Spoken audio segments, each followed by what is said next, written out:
sejam muito bem-vindos a mais um episódio aqui do nosso Sevencast. Hoje comigo aqui, nosso convidado, Renan Wagnater. Irmão, prazer te receber aqui. Renan é um grande amigo meu, pessoal, e trouxe aqui hoje porque, cara, é uma pessoa super interessante da gente conversar, trocar uma ideia, entender a vida dele. E, cara, pelo que eu conheço aqui, o que vai rolar de papo entre a gente é música, espiritualidade, investimentos, vida, tudo isso aí. E, cara, vamos começar. Me fala, cara, qual foi tua primeira... Quando a música apareceu na tua vida, assim? Como que foi a primeira aparição da música na tua vida? Cara, vamos lá. Bom, boa noite, pessoal. Bom dia, boa tarde, depende da hora que vocês estão vendo aí. Bom, obrigado, Cris, aí pelo convite. Tamo junto. Vamos lá. Cara, então, falando assim, ó, eu comecei... Meu primeiro contato com a música... Na verdade, eu cresci ouvindo rock and roll... Influência familiar, assim. Meu pai, cara. Meu pai, ele tinha coisa. uma parede na casa dele que era do chão ao teto, praticamente, cheio de CD em ordem alfabética. Isso é sonho de infância pra mim, cara. Que maneiro. Pô, não tinha MP3, né? E, pô, CD na época do meu pai era supra-sumo. Sim. Do AC/DC a ZZ Top, ou seja, ABCD passando por Black Sabbath, Iron Maiden, tudo que você pode imaginar. Então começou ali com aquele rock and roll clássico, né? Metal, clássico. Metal, essas coisas assim, bem tradicionais. Né? Só que eu não caí direto nisso. Eu ouvia tudo que a galera ouvia. Funk, tinha fitinha lá do People's 2, o Encontro da Massa. Eu tinha 5 anos de idade. Aí um dia eu ouvi uma música do Raimundos na Rádio Cidade, que falava muito palavrão, eu achei maneiro. Fui procurar um CD, que era o do Lavô Tá Novo. Nossa, eu era viciado nesse CD. Esse CD, cara. Só que eu tinha 7 anos de idade, aí eu ficava ouvindo aquilo direto. E dali eu comecei pro rock. Aí eu ouvia... Eu ouvia Raimundos, depois fui pro Baba Cósmica, tudo, né, em português, mas só falava besteira. Baba Cósmica e Raimundos. Eram as duas bandas que eu mais ouvia. E aí fui morar um metalheiro lá na rua. Eu tinha 8 anos de idade, aí passava tudo de um roqueiro na rua, tudo tatuado. O cara tinha 18 anos. Mas, isso em década de 90? Década de 90. Foi o quê? 93, 94, Não era uma coisa, tipo, muito comum você ver um cara tatuado, roqueiro, vagando por aí na década de 90, assim, né? Não. Então o cara passava na rua, o cara era conhecido. Na verdade, eu tinha 10 anos na cidade, 10, 11 anos. E aí um dia eu ficava sempre ouvindo o Raimundos com meu vizinho, alto pra caralho, assim, na vizinhança e tal. Aí um dia o cara, ele chegou e falou assim, porra, vocês ficam ouvindo coisa aí, esses negócios aí? Eu vou trazer música boa aí pra vocês. O quê? Vou trazer metal. Aí o cara, não, beleza. Aí o cara deixou com a gente CD de Sepultura. Queria evangelizar vocês, né? Exatamente. E os caras eram mó problemáticos, mas assim, no início os caras ajudaram a fomentar. Engraçado, né? Eu tinha o armário do meu pai em casa com tudo, mas eu fui ouvir mesmo quando os caras começaram a mostrar. Aí quando eles mostraram, eu comecei a recorrer, né, aos CDs do meu pai. Cara, isso é engraçado. Eu vi uma entrevista, acho que foi esses dias, do Bruno Sutter falando que ele encontrou uma vez com o Kiko Loureiro, na época que ele tava no Angra, e falou que ele tinha até que ter um cuidado na época do Angra de criar CDs novos, porque ele falou assim, não, porque o pessoal, se você faz um CD muito distante do estilo, o pessoal fala assim, mas não é mais a mesma banda. E se você faz o mais próximo do estilo, o pessoal fala assim, não, mas, cara, vocês não mudam o estilo. Então, tipo, o público não tem um consenso assim. Mas aí ele também fala nisso assim, a galera que gosta muito de rock, assim, principalmente desses rock clássico, rock mais de motoclube, assim, o pessoal é muito apaixonado, né? O pessoal, tipo, ama muito e odeia muito ao mesmo tempo, né? Então, de repente, esse cara que você encontrou era um cara que, tipo, realmente amava aquilo. Ele, tipo, tinha aquela postura de, não é isso que é bom. O que é bom é o que eu gosto aqui. E o cara evangelizou. Mas até essas pessoas têm uma influência boa na nossa vida, se a gente souber lidar, né? Ele tinha isso também, tinha isso. Ele era muito apegado às ideias dele, assim, das coisas que ele gostava. Qualquer coisa que eu trouxesse e apresentar, não, isso aí é muito ruim, né? O que eu gosto aqui é isso. Mas, curiosamente, ele não é o cara conservadorzão do rock. Porque tem aqueles caras que você vai, por exemplo, pra motoclube. Os caras que ouvia Deep Purple, os caras que ouvia Black Sabbath. Né? Uma música nova é mais difícil de você entrar. Sim. Eu tenho uma teoria pra isso. Posso falar, não? Por favor, está aqui pra isso. Eu acho que quando você é muito novo, você tá vazio. Então você fica aberto às experiências. E aí você tem aqueles momentos da sua vida que registra aquelas experiências e aquilo é uma trilha sonora daquelas experiências. Perfeito. Só que você vai ficando mais velho, você vai ficando apegado ao passado, que você, em vez de jogar as coisas fora, você fica acumulando. Sim. E aí você tende a ouvir coisas da época que você era uma pessoa mais livre e as coisas encantavam mais. Com certeza. Então, Tanto é que, por exemplo, o Black Sabbath lançou um CD aí, sei lá, há uns 10 anos atrás. Um CD novo, relativamente, para um Black Sabbath, né? E não tem o mesmo impacto, por exemplo, que um Paranoid. Não. Porque, cara, o Paranoid marcou aquela época. Sensação de nostalgia, né? Sensação de nostalgia. E hoje você está com uma indústria muito mais difusa. Então, esse CD do Black Sabbath novo pode causar esse efeito, mas vai ser para muito menos gente. E para gente que está começando, talvez, a ouvir metal agora. Né? Então, eu estava pensando nisso esses dias, que eu ouvi o Reload do Metallica. Eu comecei a ouvir Metallica pelo Reload, que tinha Memories Remain, não sei se você conhece. Sim. Né? E, pô, hoje tu não escuta falar dessa música quando você ouve falar de Metallica. Não, você ouve Black Album. Você ouve o One, você ouve tipo, as músicas que tipo, são mais clássicos de melódicos, assim, né, deles, né? Exatamente. Eles que começaram, tipo assim, eu não sou fã de Metallica, assim, conheço algumas músicas, gosto de alguma coisa, mas eles começaram como thrash metal, né? Que é a fase que hoje em dia eles não são mais lembrados por isso, que é engraçado da banda. Assim, eles passaram por várias fases, eles não são eles são considerados metal, mas não thrash metal, assim, porque eles foram refinando, colocando melodias, né, dentro da música ali. Os primeiros CDs são bem intensos, né? Bem sujos, né? Acho que eles estavam se descobrindo, estavam passando por um processo natural ali, né? Tudo mais. E aí foi isso. Cara, mas aí eu pensei, né? Quando eu lembrei da Memories Remain, eu falei, cara, eu não escutei mais falar dessa música. Aí eu pensei, pô, vai ver, porque quando eu comecei a ouvir essa música, ela já não era um clássico do Metallica, mas era o que tinha naquela época, tinha acabado de ser lançado. Sim. Então, pra mim, ficou como uma coisa clássica do Metallica, porque pra mim teve um significado naquela época. Mas pra quem conhece a carreira inteira, talvez não seja tanta coisa. Talvez o negócio do Metallica seja lá o Master of Puppets, o Black Album, né? Porque também a parte trash também acho que não ficou tão marcada, mas a fase pop, né? Sim. Muitas aspas. É o Black Album. Legal você falar isso, assim, porque eu também eu sou adepto dessa sua teoria aí da parte da adolescência que você falou, de preencher vazio e tudo mais. Eu tendo a achar também, isso eu vi até num podcast, acho que foi num podcast, não sei se foi em algum programa com Wesley Delanogari, que ele é um neurocientista que, cara, tem um canal aí, roda e tal. Acho que a gente já falou até sobre isso antes, né? E ele me explicou uma parada que, assim, de forma intuitiva você sabe, mas ele vai explicando de forma científica que no seu cérebro, conforme você vive experiências, aquilo vai formando camadas sedimentares dentro da sua cabeça, né? E aquilo vai se tornando parte de quem você é. Então, eu acho que isso tem a ver bastante com o que você falou, assim. Na adolescência, a gente vai ouvindo aquilo, vai preenchendo aquele vazio, a gente não sabe... É uma época onde a gente está descobrindo quem a gente é, descobrindo nossos gostos, então a gente vai começando a formar aquelas camadas sedimentares e aquilo com certeza vai fazer parte de uma fase que, assim, também tem isso ele não falou, mas assim, eu tenho uma hipótese de que, a não ser que você seja uma pessoa que sofreu, cara, infelizmente, né, tem pessoas que sofrem grandes traumas, assim, tipo, de abusos ou coisas similares na infância ou na adolescência.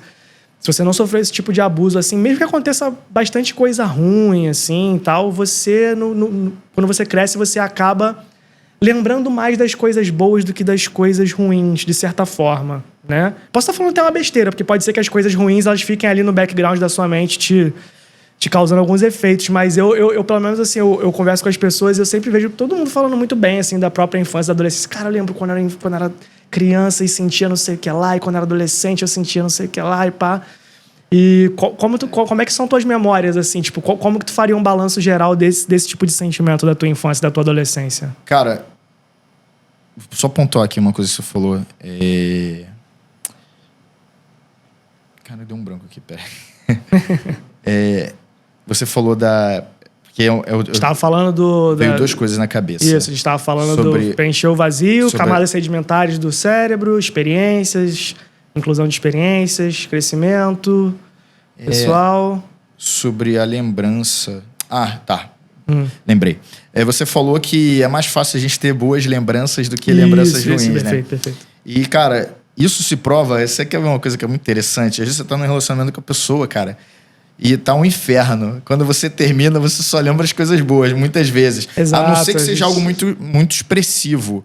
Mas se você sabe que não é pra você e não é um relacionamento expressivamente ruim, você passa um tempo, você fica lembrando das coisas boas. Tu, porra, né? E isso mas isso é uma tendência mesmo, né?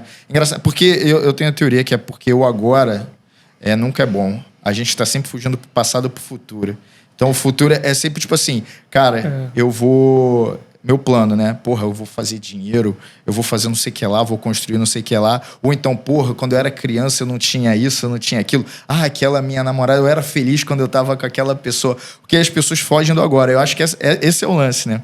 E a minha percepção, eu não tive uma infância traumática, mas eu tive uma infância normal, como qualquer brasileiro médio, né? Então, porra, qualquer coisa que tu fez é errado, é chinelada, tá ligado? Qualquer brasileiro médio que acerta cresceu... o chinelo em você 15 metros pra frente, só joga e vai, né? Exato. Nada, não é uma reclamação, mas eu tive uma infância muito tradicional da Zona Norte carioca, né? Então, pô, chegava da escola, ia jogar bola na rua, era... Bom, minha mãe brigando por causa das coisas da vida, né? Enfim, coisas normais, né? Então, eu não tenho muita coisa assim, não. Na verdade, minhas lembranças são legais e... Eu consigo separar muito bem as fases, assim, né? Parece que você vai virando realmente uma pessoa a cada X anos. Eu diria que o meu ciclo aí, cara, é entre 4 e 7. Porque a cada 4 anos minha vida muda de um jeito muito brutal. Tem uma teoria, né? Que a cada 7 anos você troca todas as células do corpo, então você é literalmente uma outra pessoa, né? Então tudo que você faz nesse tempo aí reflete em quem você vai ser daqui a 7 anos e você vai ser outra pessoa por causa daquele ciclo, né? Pô, exatamente, cara. Quando eu entrei no mercado de trabalho, eu era um cara meio ingênuo. Eu era meio ingênuo, assim. No meu primeiro emprego, tinha um cara que ficava bulinando, né? Tipo, porra, enchendo meu saco, né? Eu tava terminando a faculdade, o cara sentava do meu lado, eu era meio tímido no trabalho. Ele, porra, o que tu tá fazendo aqui, cara? Pô, tu sabe o que tu tá fazendo? O cara ficava só no cantinho, assim, me enchendo o saco. Eu falei, caraca, eu ia pra casa me sentindo um lixo. Eu falei, porra, não é possível. Eu tenho que melhorar, mas eu não sabia como melhorar. Como é que eu vou aprender coisa que na faculdade, por exemplo, não falava? Foi meu primeiro emprego, eu tinha 21 anos, era estagiário. E o cara todo dia, pá. Aí eu descobri um livro. Falei, cara, eu tenho que descobrir alguma forma de me livrar disso aqui, que o pensamento não parava. Eu comprei um livro chamado, best-seller, Como Evitar Problemas e Viver Sem Preocupação. Um bagulho assim. Uma coisa de gerenciar conflitos no trabalho, algo assim. Da mente mesmo, cara. Como evitar preocupações. Do Dale Carnegie, é bem famoso esse Entendi. livro. É best-seller. Mas na época eu não conhecia nada de livro. Eu entrei na livraria e eu comecei a olhar. Ele estava na frente ali, era um dos principais ali. Eu falei, vou pegar esse livro. E ele trouxe várias histórias de várias pessoas em diversas situações. Como as pessoas tiveram que lidar com morte, problema no trabalho, medo de falar em público. Cara, uma porrada de coisa. Ali foi um primeiro livro que eu comprei meio que assim, com vontade própria. Eu namorava uma psicóloga que ela falava mal dessas coisas que ela dizia que era autoajuda, que nada disso serve na psicologia, que é tudo balela. Cara, mas aquilo me deu um start de começar ali. Eu comecei a entender que para todos os meus problemas, algum livro deveria existir. Cara, para todos os meus problemas, alguém tem alguma experiência. Cara, parece mó clichêzão falar isso, porque hoje em geral fala. Mas isso é fato, mano. Aí, pô, foi ali que eu comecei a ler, cara. Aí eu comecei a ler. E é engraçado que aí parece que as fases, depois de muito tempo que você vai incorporando alguns entendimentos, né? Sim. E o extremo disso, para mim, foi realmente um caminho mais espiritual, porque acabou entrando. Porque aí eu comecei a ver mais a partir da experiência pessoal e não a experiência do outro. É mais, tipo assim, o que pode ser extraído em cada situação merda. Porque o livro, bem ou mal, você está fugindo da situação merda. Agora, no estar presente, você está olhando o que está acontecendo naquele momento. Então, você cria uma conexão com a realidade e você meio que... você começa a criar suas próprias ferramentas, tá ligado? Sim. Internas, para lidar com aquilo. Nem que seja a própria casca. O lance é que você já não fica mais, isso aqui é ruim, isso aqui é bom. Você simplesmente vai, né? Eu acho que na sociedade, assim, ocidental que a gente vive, que lá no Oriente parece que é uma coisa meio bem comum, mas pra gente aqui é incomum a gente, mesmo quando a gente tá criança e adolescente, a gente parar para fazer uma meditação. E o que eu quero falar sobre meditação? Não é parar, ficar em posição de lótus, nada disso. A meditação é basicamente você parar de ouvir estímulos externos e ouvir só estímulos internos, né? A gente começa... Eu vejo isso muito... a experiência pessoal, assim, a gente começa a só ouvir estímulos internos quando a gente está se isolando por conta de alguma briga ou alguma situação chata que a gente teve com uma pessoa. Então, a gente não se isola, a gente não tem costume no Ocidente de se isolar quando acontece uma coisa boa, para você pensar sobre aquilo e você se conectar com você mesmo quando acontece uma coisa boa. Geralmente só quando acontece uma coisa ruim, aí você quer um tempo, quer silêncio, quer não sei o que lá. Sim. Então a gente não tem muito esse hábito, né? E eu percebo muito que a gente cria esse relacionamento E as pessoas vão crescendo com esse relacionamento com o silêncio. A pessoa não consegue ficar em silêncio. Então, por isso que, às vezes, tipo, o cara só quer sair. Não que eu não goste, às vezes, de, tipo, sair pra noite, curtir uma música, curtir tomar uns drinks, alguma coisa assim. Mas, às vezes, o cara não consegue ficar sozinho com a própria cabeça, porque não tem esse costume, entendeu? Acha que aquilo ali já tem esse relacionamento ruim com ficar consigo mesmo e o cara foge disso de todas as maneiras, assim, né? Inclusive, isso me lembra que, cara, você não bebe, né? Você não bebe álcool. E aí a gente estava falando de espiritualidade, você não bebe álcool. Como que começou? Tipo, como é que foi a sua decisão de não ingerir mais álcool, assim? O que te levou a isso, a tomar essa decisão? Cara, assim, olhando o meu histórico, eu já fiz muita besteira por causa de negócio de bebida. E sempre me arrependo, né? Então, no decorrer do tempo passando, eu já vi a necessidade de diminuir, né? Pela questão da ressaca moral, né? Já acordei, tipo assim, já saí com amigos, depois acordei em um lugar que eu não... Porra, onde é que como é que eu cheguei aqui, né? Tipo, acho que todo mundo em algum momento deve ter passado por isso. Não recomendo, mas é a vida. Se tiver que passar, vai passar, né? Enfim, não quem sou eu para dizer o que deve fazer ou não, mas eu fui vendo que eu precisava parar, mas eu nunca consegui, porque tá com a galera, geral bebendo, você vai se entregando, você vai estar bebendo de novo. E beleza, aí eu resolvi que eu tomaria só 3 long necks, porque eu vi que eu estava ficando grosso, né? Minha ex, coitada, na época tinha que aguentar algumas coisas. Às vezes não era comum eu perder a linha, mas eu vi que não estava fazendo bem. E aí depois eu comecei a fazer uns trabalhos mais interiores mesmo, de presença, para estar presente. Eu entrei para uma escola espiritual que ela demandava, para você avançar, você teria alguns critérios, né?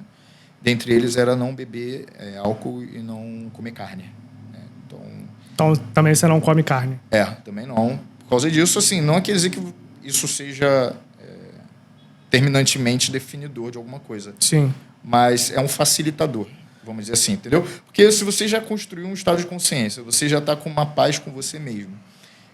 Se você se entrega a alguma coisa que possa te tirar do controle, pode ser que você faça coisas que carregam arrependimentos, que são irreversíveis.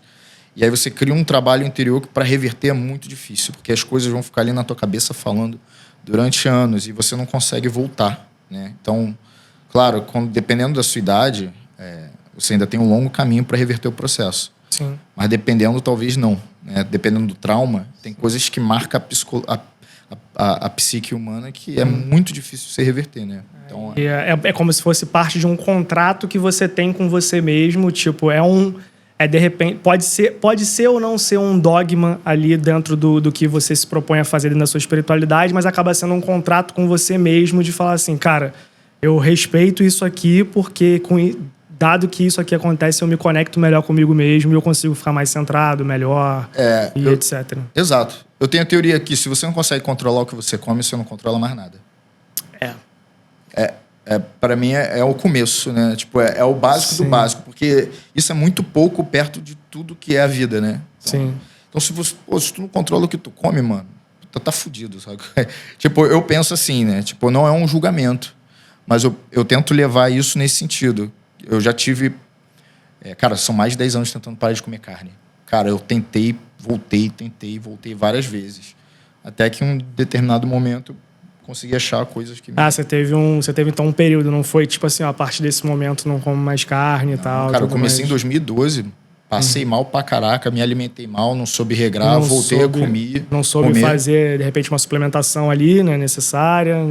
Foi de maluco, como toda pessoa de primeira viagem, assim, praticamente. Foi coisa de louco. E eu lembro que a primeira vez, por falta de consumir, no meu primeiro namoro eu brochei, por causa porque eu não sabia repor as coisas. Isso influencia, se você não souber se alimentar. Imagino. E aí minha ex, na minha primeira namorada, ela achou que eu tava traindo ela. Na primeira, novinho, na flor da idade, mano. Porra, tu falha... Eu fiquei desesperado, foi minha primeira vez. Eu falei, gente, eu sou tão novo. Já queimei a largada. Eu não tinha associado, que era a alimentação. E ela ficou bolada, deu maior estresse. Eu não sabia o que fazer. Aí, fiquei 5 meses. E aí, às vezes, acontecia. Realmente, eu tava ficando com menos interesse. Aí, quando eu voltei... Diminuir até a libido no dia a dia, assim. Diminui, porque você tem coisas que você tem que suprir, cara.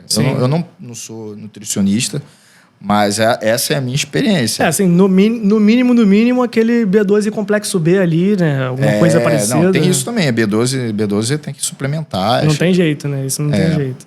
Cara, tem um cara aí que eu gosto, que é o Eduardo Coraça, do Saúde Frugal. Ele é um cara mais radical, assim, em questão de alimentação. Ele só come coisa crua.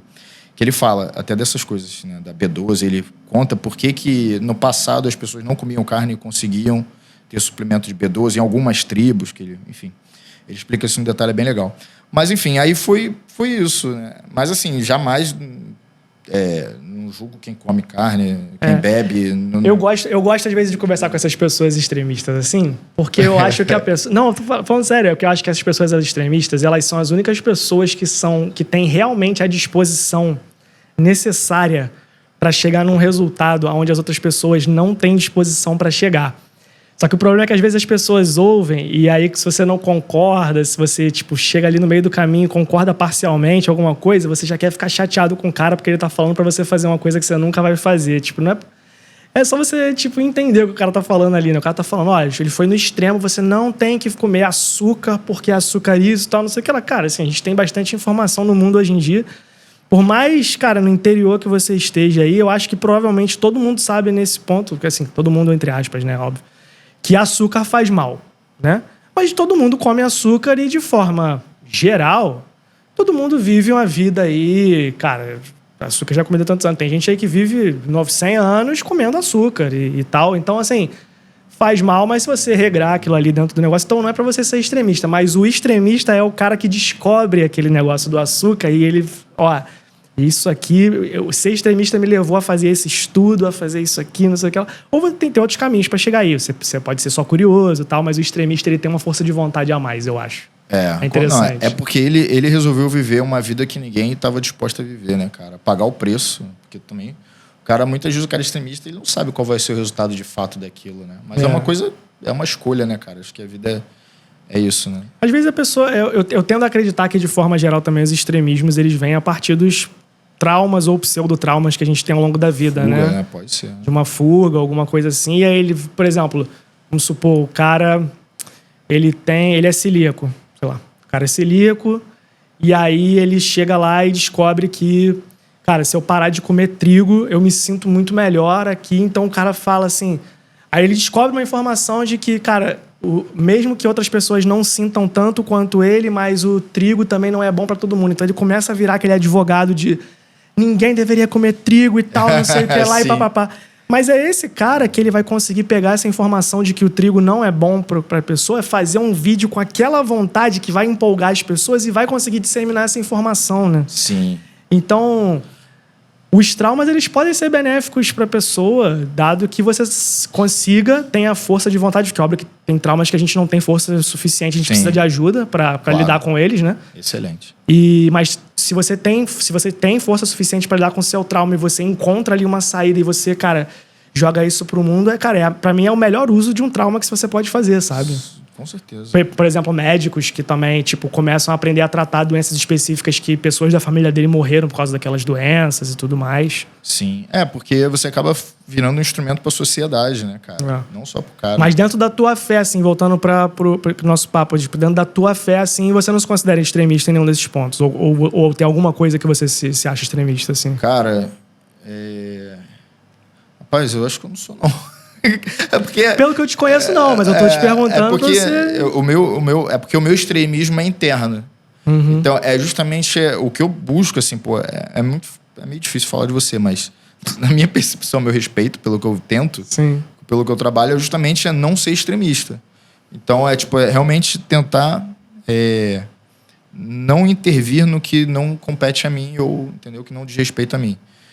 Porque eu penso que a mudança que acontece não é você querendo transformar da boca para fora, mas através do exemplo, sim, né? Sim, eu penso muito dessa forma. Então, se o cara se é um extremista e ele vive uma vida boa, que nem esse cara que eu falo do Coraça, o Eduardo Coraça, cara, o cara ele faz jejum aí de 45 dias. Eu acho extremíssimo. Mas total, assim. Ele comprou um terreno para ele, ele planta a comida dele, ele tem uma geladeira só de fruta. com todas as frutas que você pode imaginar. Você vai ver o canal dele, entendeu? Só que o cara, ele vive aquilo. Então, o cara, ele é raçudo naquilo que ele faz e ele vive aquilo que ele fala. Então, porra, maneiro. O cara é um arquétipo, vamos dizer, que a galera tá falando nesse termo, né? Do que do lifestyle que ele prega, né? Ele é a figura do... Então, eu acho isso legal por esse sentido, mas não no sentido de julgar o que os outros devem ser. Não. Mas eu tenho... Eu, assim como ele tem, eu tenho a forma que eu acho que tem que ser, eu tento trabalhar aquilo internamente. E eu sempre me pergunto, pô, tô sendo honesto? Né? Comigo mesmo. Comigo mesmo. Porque às vezes eu falo as coisas pros outros, depois eu paro pra pensar, pô, mas será que isso é verdade mesmo? Eu aplico isso que eu tô falando? Mas tu consegue chegar nessas conclusões porque tu se espiritualizou um pouco e isso te trouxe essa compreensão de você mesmo o suficiente para você saber se reconhecer nessas posições que você tá falando, né? Cara, mas eu não sei se é porque espiritualizou, porque eu acho que essa questão, as coisas se entrelaçam. A vida prática do dia a dia, a espiritualização... É mais a porrada tudo, mesmo, né? Tu começa a tomar tanta porrada. Acho que se você se expõe pra alguns setos de porrada, tu sabe o que eu tô falando. Sim. Você começa a ser obrigado a ter que olhar pra dentro mesmo e ver que, mano, tu não vai resolver isso aí, velho. Para com essa parada aí, cara. Para de querer mudar o mundo. Muda só você, porque você é a célula desse corpo. Se você for uma célula curada, as outras começam a... porque é foda, né? Tipo, cara, porque hoje em dia a gente tenta pular muita etapa, né? Tipo, o cara quer... Você é presidente do país, o cara nem foi vereador, né? Então, tipo assim, o cara não sabe fazer uma gestão ali de uma pequena parcela da população. Imagina fazer uma gestão de uma cara, ainda mais com a internet, cara. Pra pular etapa hoje, né? É muito fácil, né? E, cara, assim... como que tu... Vamos voltar um pouco, então. Eu ia pedir pra tu fazer um paralelo de música e espiritualidade, mas a gente pulou toda a parte da música. A gente nem falou disso ainda. Você tinha lá atrás, então, você tinha uma influência lá do roqueiro da tua rua. E aí teu pai tinha discos. Como que isso evoluiu e qual foi teu... Tipo, qual foi o primeiro instrumento que tu pegou e como é que foi esse momento aí pra tu? Rapaz, Cara, então, aí lá nessa fase, né, eu tinha lá Aí eu fiz lá meus 15 anos. Aí os moleques... Aí meu pai já tocava. Meu pai, teve banda quando era mais novo. Ele tinha um baixo lá, um Giannini 85, um baixo. Tem as guitarras dele, Golden lá. Tinha guitarra Golden, um monte de guitarra antiga lá. Tinha Fender também, Ibanez. Meu pai já teve algumas guitarras. Mas na época que eu comecei, ele tinha só uma guitarra Golden, mais nada, bem velha, que foi a primeira guitarra dele, se eu não me engano. Meu pai ele gosta de guardar as primeiras coisas dele. Tem um primeiro carro que era o Fusca, né? E aí ele tinha esse Giannini Stratosonic preto, que é um baixo jazz bass 85, mas qualidade é velho, é Giannini, mas esse baixo deve valer R$300. Mas o som é um som de baixo de 8 mil, fácil. Sim. Fácil. E aí, cara, os moleques da escola me chamaram pra tocar num casamento. Porra, eu tinha duas... Aí eu falei, mas pera aí, cara. Não, 2 semanas aqui, a gente vai tocar Legião, só faz as cabeças de nota, tu consegue... beleza, eu fui pegar o baixo lá. Aí, fui ensaiar com os caras. Era 2 semanas para ensaiar e 2 semanas antes do show. Aí 2 semanas eu tirando as músicas, treinando todo dia. 3 músicas. Geração Coca-Cola, Que País é Esse? E mais uma que eu não lembro. Eu sei que país é esse? Tinha um... Riffzinho. Riffzinho. Aí meu pai me ensinou de uma digitação difícil ainda. Cara, e aí eu, fiquei lá tendo... Cara, o braço ficava todo inchado. Cara, coisa boba, né? Mas era tanta força fazendo... Tocando de palheta ainda, porque o dedo não aguentava ainda. De cima para baixo. Aí os caras... tava tirando já, tava quase lá. Aí os caras me tiraram da banda 2 semanas antes. 2 semanas para ensaiar, 1 semana antes, mais ou menos. Sei lá, foi uma coisa assim. Foi num período de 1 mês isso tudo. Aí os caras falaram, Renan... Aí o Luiz Freitag, ele é até um cara conhecido. Luiz Freitag, estudei com ele. Estudou com ele? No ensino médio. Todo mundo conhece esse moleque. Aí era ele e o Thiago Alves na batera. Aí ele, Renan, desculpa aí, velho. Thiago Alves era uma lenda lá na escola, cara. Porque ele tinha banda cover de Dream Theater na época, assim. E todo mundo ficava falando, cara, baterista, o Thiago Alves, vocês não têm noção, o cara toca muito. Caralho. Ele era lenda lá na escola, cara. Aí ele virou, Renan, desculpa aí, cara, porque... é porque o show é um casamento, cara. E, tem que estar... Mas o cara pedindo 1000 desculpas. Eu falei, não, cara, tá relax. Eu tava tranquilo mesmo, porque eu sabia que eu não tinha condição. Aí eu falei, depois daquilo ali... Não tinha relação nenhuma com ele. Era meu. Eu falei, cara, não, agora tem que treinar esse bagulho. Mas aquilo deu o start. Aí todo dia que eu chegava da escola, eu queria ser o melhor do mundo. Aí eu falei, não, vou ter que treinar, eu quero ser o melhor, não sei o que, quero treinar. Eu tirava Dream Theater. Começando com Iron Maiden. Todo dia treinando cavalgada, até que os dedos ficavam tudo comido, cheio de bolhas. Cara, eu sei que depois de 6 meses eu fui tocar com eles. Eu já tava tocando Rush e já tirava uma coisa ou outra do Dream Theater. Você tirou Rush depois de 6 meses de baixo? Pô, mas eu tocava 8 horas por dia. Eu queria mesmo. Eu tava muito na fome. Cara, que incrível, velho. E nesse meio tempo eu arrumei uma banda cover de Iron dos Black da Rua, mas assim... tem um amigo meu aí que vai inclusive ter um episódio aí com ele, o Felipe Menezes, que ele era assim também, cara. Ele tocava guitarra numa banda assim, ele falou, vou tocar batera.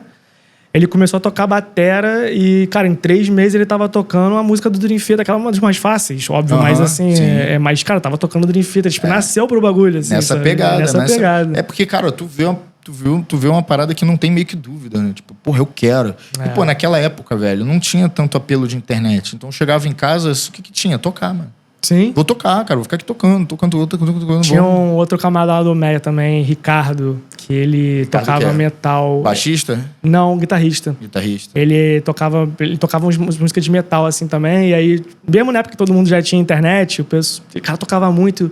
E o pessoal ficava assim, cara, como é que o Ricardo consegue tocar tanto? Aí o pessoal falou assim, cara, porque ele não tem internet em casa.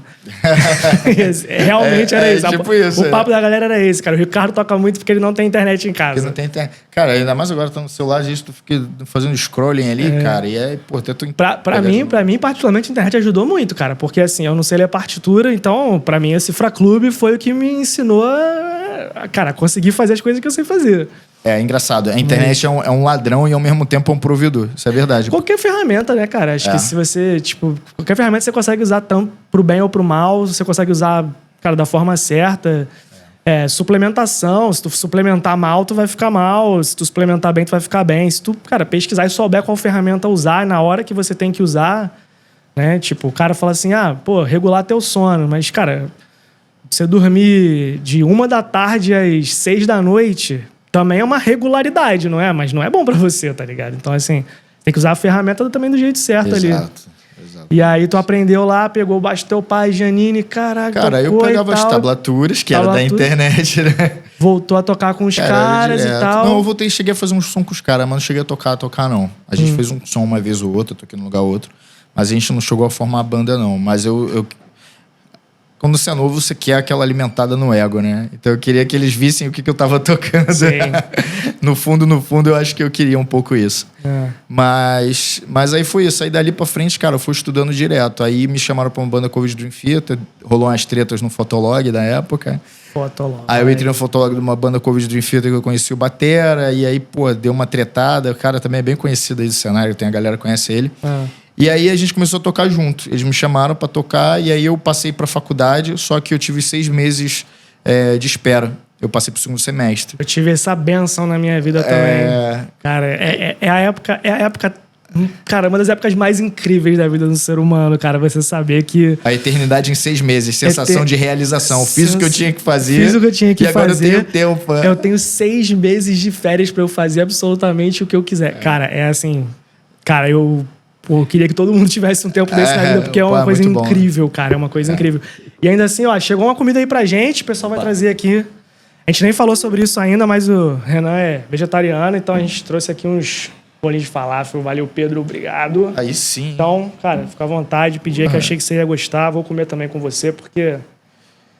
Cara, e eu como de tudo, assim, também, né? Eu não tenho nenhuma limitação de comida. Eu tenho umas 3, 4 coisas que eu não gosto de comer, mas não são pratos, assim, são, tipo... não gosto muito de uva passa, desculpa aí o pessoal da uva passa. E eu não gosto de damasco, eu não gosto de damasco e não gosto de pepino e acabou, assim, o resto eu como qualquer coisa. Cara, fruta seca eu também não gosto, não. Damasco, ressecado, uva passa, também não gosto, não. Não sei se é uma percepção errada minha, mas esse Natal, assim, eu não vi muito... Eu vi alguns, claro, mas eu não vi muito panetone, eu vi muito mais chocotone do que panetone. Será que o pessoal tá começando a abolir? Eu prefiro panetone. As frutas secas? Prefere panetone? Por incrível que pareça. E olha que você gosta de chocolate, né? Mas eu prefiro panetone.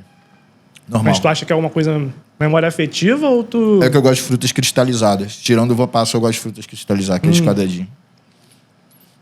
Então você já gastou um strike aí. Já queimou o crédito. Se você me falar que você gosta de passas no arroz e maçã na salada de maionese, aí eu... Porra, maçã na salada de maionese, isso é maior covardia que podem fazer com o ser humano. Aqui depois. Cara, pior que maçã na maionese é chuchu, mano. Chuchu? Eu não tenho esse desamor pelo chuchu, não, cara. Porra, eu tenho, velho. Tu tem? Eu não tenho esse desamor pelo chuchu, não. Chuchu, eu acho que ele bem feito ali, ele tá coerente, sabe? Ele não tem muita coisa ali nele, mas se você temperar direitinho, fizer ali com os ovos e tal, eu gosto. Não tenho esse desamor, não. Porra. E já que tu falamos aqui, né? Tipo, a gente não chegou no assunto, mas eu falei do assunto por causa da comida. Como é que então, tipo, tu evoluiu essa tua dieta pra chegar num ponto que... Qual foi o grande boom, assim? Tipo, você falou, no começo eu tentei comer carne, aí parei e tal. Aí você falou, tive a transição e aí cheguei num ponto onde eu realmente consegui. Imagino eu que se você conseguiu, é porque essa dieta sua atual tá confortável pra você. Né? Você bate com o seu dia a dia e ela tá confortável, porque, cara, você tem uma constituição física legal, você não fica doente e tal, não sei o que lá. Quais foram as coisas mais interessantes que você descobriu sobre a dieta vegetariana que te beneficiam, assim, no dia a dia? Cara, os benefícios, no caso? Não, assim, vamos supor, você fala, eu como vegetariano eu descobri que se eu comer feijão todo dia, eu tal. Eu descobri que na minha dieta eu tenho que colocar não sei quanto de legume, não sei quanto de verduras, ou comer várias vezes ao dia. O que te ajuda, assim, né? Quais são as coisas que te ajudam no dia a dia? O que mais me ajuda na dieta, talvez não seja exatamente uma dieta vegetariana. Propriamente por ser vegetariana, mas uma boa dieta. É o pensamento, velho. Clareza de pensamento. Objetivo, né? É. Tá com um objetivo bem Eu determinado. vivia meio zonzo por causa das coisas que eu comia. Mas isso, inclusive, quando eu parei a primeira vez, foi o que me prejudicou, porque era muita coisa industrializada. Cup noodles, não sei o quê. Pô, trabalhava de madrugada, ia pra faculdade. Cara, eu vivia na rua. E na rua não tinha opção. Então, na rua é tudo... Pô, você mesmo tava reclamando esses dias aí que Você queria comer, o negócio não tinha opção. Não tinha opção, é. Então, comer na rua, cara, pra mim, era muito problemático, porque tudo que eu comia era muito gorduroso e não tinha opção saudável. Então, pô, até o restaurante que você come arroz e feijão, não sei o que eles botam, bicarbonato, sei lá, os caras botam alguma coisa. Salito. Sabe o que é? Pra dar saciedade? É. Porra, Salito. É bicarbonato de sódio, eu acho. Eu acho que é isso. É um bicarbonato de sódio com alguma outra propriedade. É salito, eles chamam de salito. Velho, e aí, cara, eu comia só porcaria. Então, cara, qual é o lance? Eu tinha pouco hábito de comer fruta. Fruta dá muita energia. Sim. E cada fruta, ela tem várias propriedades. Assim, eu não sou especialista. Mas eu sinto na pele, por exemplo. Hoje acordo, de manhã eu tomo café, eu sei que café também a galera já critica, mas assim... Cara, é fruta, ovo e comida que você faz. Trabalhando de home office, eu que faço minha comida agora.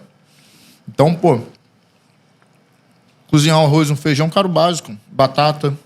Arroz feijão rico em proteína, feijão preto, feijão vermelho, lentilha. Será que seria um bom resumo da minha parte, então, falar que o que te ajuda muito é tu descobrir que comer comida de verdade é o que te ajuda mais, né? Exato. Acho que basicamente isso. Comer comida. Mano... Resumi bem. A natureza tem tudo, velho. Resumiu bem. Tem, né? É perfeito, velho. É comer comida, né? Comer comida. Aí você fala, mas B12, se eu fosse perfeito, eu teria B12.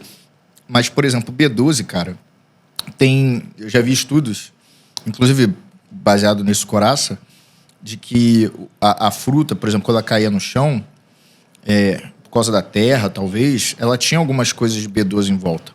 Né? A água da fonte é diferente da água que a gente bebe na nossa casa. A água da natureza, ela tem B12. Posso estar errado. Posso estar errado, mas eu já vi alguma coisa desse tipo. Ó, e a gente, assim, não existe água igual existia há 400 anos atrás, né? Porque antigamente a gente tinha os rios, né? E você podia beber água dos rios. Você não pode beber água de nenhum rio hoje, porque tem muita coisa, tem poluição, você não sabe o que tem ali, né, basicamente.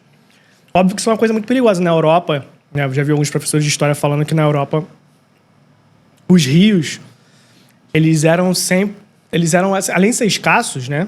Muitas vezes o pessoal ia lá e contaminava e tal, então já tem muito mais tempo que o pessoal não pode beber água de rio. Então sempre tiveram que inventar uma fonte, assim, de limpeza da água, ou então beber só de lugares específicos, porque a gente pensa assim, 400 anos atrás o pessoal morria de diarreia. Não tinha probiótico, não tinha nada do tipo, assim. Não tinha nem antibiótico, né? Os estudos eram também bem mais escassos. Exatamente, não tinha nada disso. Então, 400 anos atrás, o pessoal morria de diarreia. Então, assim, você beber água no lugar errado, o pessoal tomava já cuidado com... Acho que no Brasil, os nossos, né, os nativos, né, que somos nós também, mas o pessoal bebia água de rios, que eu acho que era limpo porque não tinha, tipo, essa poluição, não tinha tido, cara, invasão europeia ainda e tudo mais. Tu acha que a média de vida do ser humano aumentou linearmente ao longo da história, já foi maior, caiu com a urbanização e está subindo de novo? Eu acho que tá subindo.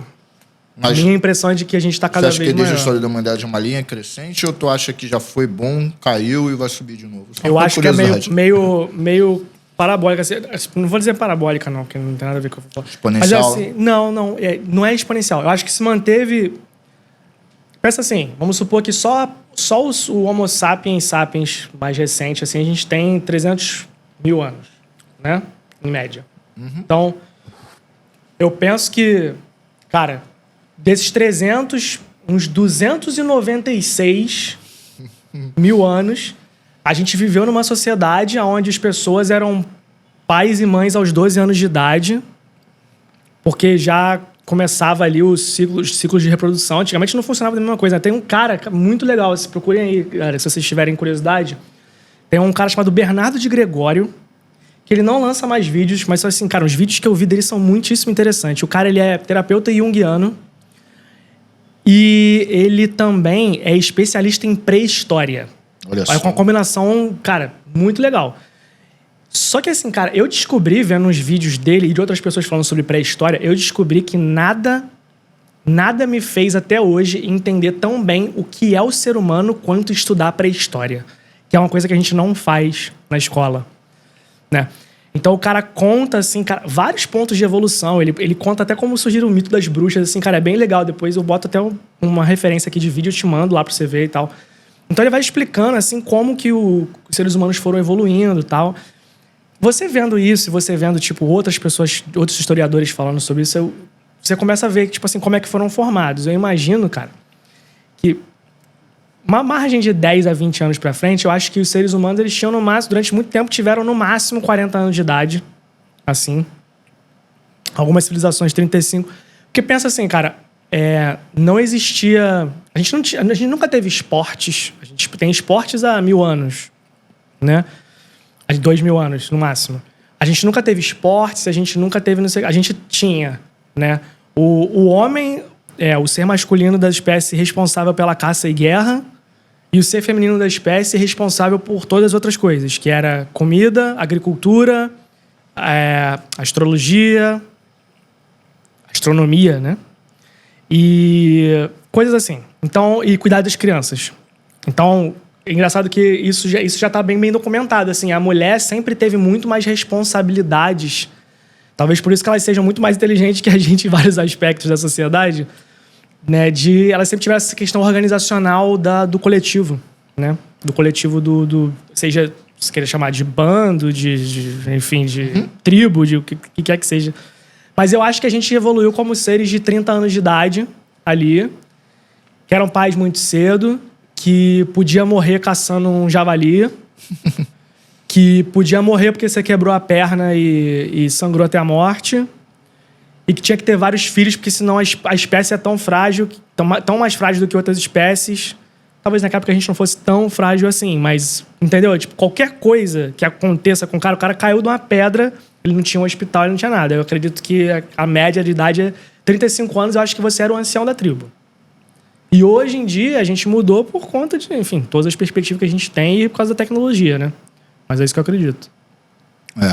Então é meio que linear, né, mesmo, né? Foi tipo assim, aí foi... E agora fez um tum. Agora tá fazendo um pra cima, né? Porque nossos avós, até alguns que ficam até mais tarde, mas nossos avós, de forma geral, viveram entre 55 e 65. Nossos pais estão indo entre... 65 e 85. 90 já. Já tem uns com 90, já tá começando ali a escalar. E o nosso a gente nem sabe, né? A gente não sabe qual é a nossa perspectiva de vida. A gente não sabe porque nunca existiu uma era com tanta tecnologia igual a gente, então a gente nem sabe como que vai ser pra gente, como que a gente vai morrer. Engraçado, né? Parece que a linha do tempo tá dando uma estrechada, assim, né? Vive mais, mas compensação também demora mais pra virar adulto, né? Eu tenho essa impressão. Demora mais pra virar adulto, com certeza. Interessante. Eu acho que isso tem a ver com...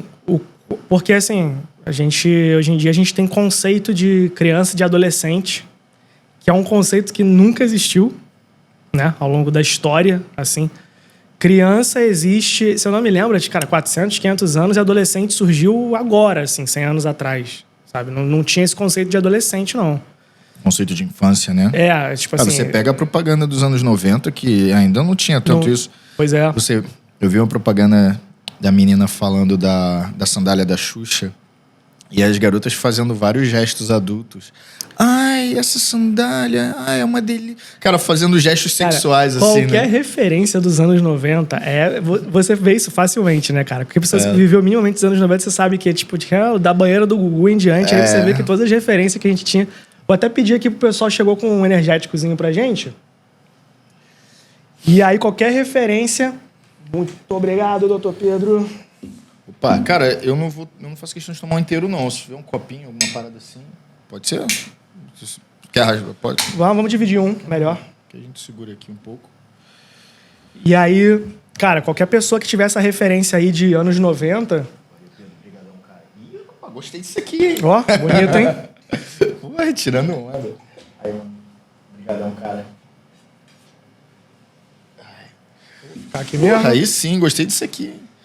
A galera vai ver, ó, vai achar que eu tô bebendo uma parada louca aí. Servido aí, sem marca, sem propaganda. Ficar de costas aqui. Já foi feita a propaganda, né? Não parece? É o que eu tô falando, disse que eu não bebo álcool aí. Já tô mandando o quê? Choppzinho. Ou como é que é? Tem... IPA, não. Como é que é aquela cerveja mais escura aqui, que é mais avermelhada? É IPA, né? É IPA mesmo. É IPA mesmo. É bom, isso aqui dá uma energia. Porra, show. E aí, cara, voltando, a gente falou, foi pra pré-história aqui, foi nos assuntos muito doido. Eu achando que a gente ia falar só de música no início, ser mais tempo de música, né? Mas vamos voltar um pouco pra música, né? Que eu acho que é legal. Então, cara, assim, pra quem não conhece aí o trabalho, depois eu vou colocar também as redes sociais. Eu pedi pra tu fazer o teu merchandising aqui, Sim. né, cara? Renan, hoje em dia, ele é baixista, né, de duas bandas principalmente. São duas ou são três bandas principais? São duas, né? Cara, eu tô tocando em três bandas, né? Da Digital, né? Que é uma banda, cara, incrível. Já fui em vários shows da Digital. Anos 80, assim, cara, mas tocado com uma maestria incrível, assim. Todo mundo da banda cara, incrível. Tocam muito. Do Marcha Nerd, né? Nerd. Cara, carnaval tá chegando aí, galera, né? Não sei que o pessoal viu o episódio, mas qualquer carnaval do Rio que vocês tiverem, Marcha Nerd. Renan tá lá na frente. E qual era a outra banda? Dia 11 de fevereiro a gente tá lá na Quinta da Boa Vista, aqui no Rio de Janeiro, quem tiver na área. E a outra banda é o Maiá. Maiá é uma banda autoral de heavy metal, rock and roll. E aí a gente mescla, né, influências de coisas como Metallica, de Muse. Tem um que é progressivo também, né? Cara. Porque a minha escola é o Rush, né? Então o Rush com o Dream Theater. Na minha ida eu batera, né? Então, aliás, quase todo mundo na banda. Então, sim, acaba trazendo dando esse peso aí. Eu convivi um pouquinho com o Game porque a gente se conheceu, acho que num evento. Eu tinha a banda cover de Foo Fighters e acho que o Maiá acho que chegou a abrir alguns shows. Você não tava na banda ainda, mas é uma banda antiga, né? Na banda antiga. Acho que começou em 2013, se não me engano. E assim, além, tipo assim... Mas... 13 não, bem antes. Foi uma besteira. Não vou falar onde começou, não. Cara, mas assim, a coisa legal... E rede social, cara? Quer divulgar tuas redes sociais aí e tal? Sim, Bom, quem tiver curiosidade, eu não sei se é correto eu falar que eu sou um entusiasta do stick, mas eu sou um apaixonado pelo instrumento, pelo Chapman Stick. E quem tiver interesse em conhecer o que eu faço com ele, o trabalho, enfim... Eu tô com uma página no YouTube, que é meu sobrenome, Weignater, W-E-I-G-N-A-T-E-R, né, youtube.com/Weignater. E lá vocês vão ver meus vídeos, onde eu faço covers, onde eu toco músicas autorais do Maiá. E eu faço arranjos de trilha sonora de videogame para esse instrumento, né? Então hoje eu tô trabalhando com diversas partituras, criando mesmo material para estimular as pessoas que têm o instrumento ou que possam desenvolver algum interesse nele, que possa ter alguma fonte de onde tirar música, porque hoje é muito escasso. né? Então, você quer tirar, você tem que adaptar partituras para baixo, enfim. Então, eu tô escrevendo algumas peças clássicas de Bach, algumas coisas de Chopin. Nossa, que legal. Eu tenho várias partituras prontas, mas eu tô lançando ainda no Patreon. Desculpa. E também tô criando um pack de samples, que já tá tudo gravado. Agora eu só tô realmente criando o site, terminando de criar o site para lançar. Pack que não é do pezinho. Não é do pezinho, o pack é do baixinho. É o pack do estiquinho. Assim, que se traduzir é perigoso também, né? Não, mas eu acho legal. Você trouxe o stick, não foi? Trouxe. Então, acho que pra quem não... acho que a gente falou aqui uns termos meio técnicos assim, eu vou até mostrar. Então, assim, o Renan, ele trouxe... Você consegue trazer pra gente, Pedro? Pô, show, então, valeu, Pedrão. Então, aí, assim, o Renan toca baixo, né? Então, ele tem esse instrumento que a gente vai mostrar aqui agora, que ele tá falando que, né, tá criando esse conjunto de partituras e os samples. E os samples, né? Samples são as gravações que vocês podem comprar e podem usar nas próprias músicas aí também, se quiserem. Isso. Sim. Então... Vamos lá. E enquanto isso, para aproveitar aqui, né, uma pausinha que a gente teve aqui agora para fazer a propaganda, né, da Primora, aqui, né, que é o nosso parceiro de hoje. Né, a Primora acabou de passar ali, mas daqui a pouco volta, vocês estão vendo aí no vídeo o tempo todo. Primora, para quem está buscando seguro de saúde aqui no Rio de Janeiro, nossos parceiros, entra lá no site deles, a gente vai deixar depois aí o link, tudo direitinho para vocês acessarem. Bem bacana. Quem acessar aqui, disser que viu no vídeo do Sevencast, vai ganhar um descontinho. Então, acessem lá o site, Primora Consultoria, seguros de saúde. Eu costumava fazer também com eles seguros automobilísticos, mas eu não sei se eles estão fazendo mais não. É bom dar uma pesquisada, depois eu... E o CEO, o Mikael, vai participar do episódio aí com a gente em breve. Se já não participou, depende de qual episódio foi lançado primeiro. E eu tô aproveitando. Então o Renan vai mostrar aqui pra gente, né, o que é esse instrumento aí. Que loucura é essa, Renan? Mostra pra gente que loucura é essa, cara. Não sei se tá aparecendo aí, tá aparecendo na câmera, legal? Então esse aqui é o... Puxa um pouquinho mais o microfone pra você. Isso daqui é o filhotinho, é o Chapman Stick. Cara, esse instrumento daqui, ele é uma mistura de baixo e guitarra, né? Antes, só para complementar o que você estava falando do sample, né? Só para fechar a ideia. Eu peguei cada nota desse instrumento aqui, gravei cada nota isolada num pack chamado de Heavy Stick, Sample Pack, né? É o heavystick.com, heavysticksamplepack.com, é a página, né? E lá você vai ver lá, vai poder, enfim, comprar e baixar se tiver interesse. E lá, nesse trabalho, o que eu fiz? Eu gravei todas as notas desse instrumento e sampleei. Então, tem lá o raw, né? Os raw samples, que são as notas puras, gravadas direto da mesa. E tem a edição amplificada, que é o timbre que eu uso, né, nos meus vídeos. Eu sei que não muita gente conhece, mas tem gente que comenta: pô, achei muito bom esse som, pô, achei muito legal. Eu falei: cara, inclusive um cara me pagou para fazer isso para ele. A gente teve ele tava com pressa, enfim, acabou que não quis. Na verdade, ele até quis, mas me distratou. Eu falei: cara, e eu fiz por um preço extremamente ridículo de barato pelo trabalho que eu tive. Uhum. E eu falei: cara, eu não vou dar pra esse cara, não. Mas aí eu comecei a aprimorar o trabalho. Sim. E aí eu falei: cara, por que não? Né? Então tá aí, quem quiser tá lá. Também não pensei. Fiz só pelo prazer de fazer. Realmente não foi esperando nada. Porque realmente eu gosto e é aquela coisa, eu quero promover esse instrumento, eu quero que as pessoas gostem. Você é uma das poucas pessoas do Brasil que toca o stick, né? Rapaz, eu conheço 2 caras só no Brasil que tocam. Além de você ou com você? Além de mim. Além de você, tem mais 2 pessoas. O Jorge Pescara, que é um baixista de progressivo lá de São Paulo. Uhum. Ele usa, não o Chapman, mas ele usa um touchboard, que é parecido, né? Que o pessoal chama de touchboard, isso aqui. E um outro rapaz, que ele postou, mas eu nunca vi ele tocando. Eu vi que ele tem. Uhum. Né? E tem o Camilo, que já foi aluno meu lá de São Paulo, que ele tem 9 sticks. 9 sticks? Feitos por luthieres brasileiros. Não o original, que mas... incrível, cara. Eu dei aula pra esse cara lá, e o cara tem um monte. O cara é apaixonado, assim, pela porra, pra ter 9, né? Pra ter 9, você tem que gostar bastante. Aí o cara bateu uma foto assim, mandou 9 de lado com vários formatos diferentes, não chega a ser exatamente igual ao Chapman, mas são parecidos, né? Enfim. E aí, cara, é engraçado que esse instrumento, assim, você mostrando ele, eu já vi algumas pessoas fazendo uma alusão dele com a cítara, né? Que é aquele instrumento indiano, mas, cara, não tem nada a ver. Como é que é a disposição, assim, o que você falou, ele é uma mistura de baixo com guitarra, o que dá essa característica pra ele? Cara, é afinação. O que acontece? Esse é um instrumento parecido, mas ainda assim é diferente. Porque, o que acontece? Coloca ele aqui em cima da mesa pra gente ir vendo aqui enquanto isso. Boa. Aí pode falar, dá pra gente botar aqui. Então, sem problema. O que acontece? Tá aparecendo aí na câmera? Dá pra ver? Legal? Então, o que acontece? Esse cara daqui, ele tem 6 cordas aqui e 6 cordas pra esse lado. Tem outras versões de 10 e de 8. Esse aqui é o que eles chamam de grande stick. Esse cara daqui, ele tem o lado do baixo, ele começa do meio pra cima. Né? Então, ou seja, a parte mais pesada é bem no centro.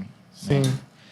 E a guitarra também do meio pra cima. Sendo que o baixo, daqui pra cá, ele é afinado em quintas. Um baixo normal, ele é afinado em quartas. Então, a escala, conforme você vai andando a escala, fazendo o desenho da escala, a sua mão vai abrindo ao longo do instrumento. É tipo... Então, ele não é vertical a escala. É meio que diagonal. Então, já começa a ficar uma coisa meio louca nesse sentido.